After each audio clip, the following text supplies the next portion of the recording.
সুকৌশলে রক্ত পিচ্ছিল রাজপথে গড়ে ওঠা জাতীয় ঐক্য এবং জাতীয় নির্বাচনের পরিবেশ বিনষ্টের অপচেষ্টা চলছে।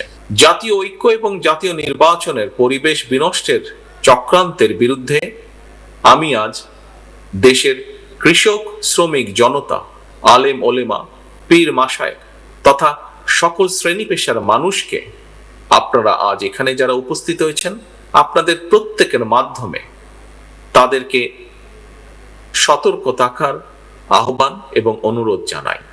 যারা বাংলাদেশকে তাবেদার রাষ্ট্র বানিয়ে রাখতে চেয়েছিল, তাদের ষড়যন্ত্র কিন্তু এখনো থেমে নেই। সংস্কার কিংবা স্থানীয় নির্বাচন এসব ইস্যু নিয়ে জনগণের সামনে এক ধরনের ধূম্র জাল সৃষ্টি করা হচ্ছে। রাষ্ট্র এবং রাজনীতিতে সংস্কার একটি ধারাবাহিক প্রক্রিয়া। বিএনপির কাছে সংস্কারের ধারণা নতুন কিছু নয়। সরকারে কিংবা বিরোধী দলে বিএনপি যখন যে অবস্থানেই দায়িত্ব পালন করেছে, জনগণের আকাঙ্ক্ষাকে ধারণ করে সময়ের পরিপ্রেক্ষিতে সব সময় রাষ্ট্র, সরকার ও রাজনীতিতে প্রয়োজনীয় সংস্কার করেছে বিএনপি এবং করার চেষ্টা অব্যাহত রেখেছে।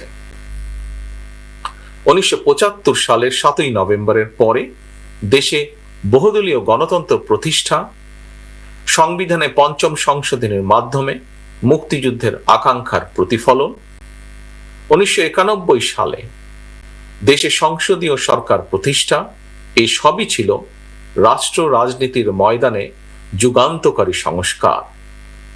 এছাড়াও বিভিন্ন মেয়াদে রাষ্ট্র পরিচালনার দায়িত্বে থাকাকালে বিএনপি সরকার স্কুল কলেজে বিনা বেতনে মেয়েদের শিক্ষার সুযোগ সৃষ্টি, রাষ্ট্র ও সমাজে বাংলাদেশকে প্রস্তুত রাখতে বিজ্ঞান এবং তথ্য প্রযুক্তি বিষয়ক মন্ত্রণালয় প্রতিষ্ঠা, প্রবাসী বাংলাদেশিদের কল্যাণ নিশ্চিত করতে প্রবাসী কল্যাণ ও বৈদেশিক কর্মসংস্থান মন্ত্রণালয় প্রতিষ্ঠা,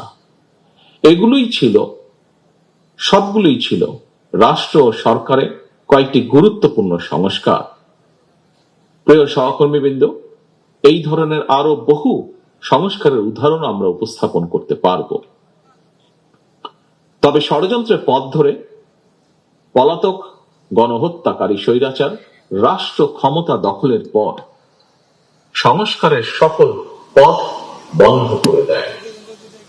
বাংলাদেশকে চিরতরে তাবেদার রাষ্ট্রে পরিণত করে রাখবে। রাষ্ট্র ক্ষমতা দখলের পর সংস্কারের সকল পথ বন্ধ করে দেয়।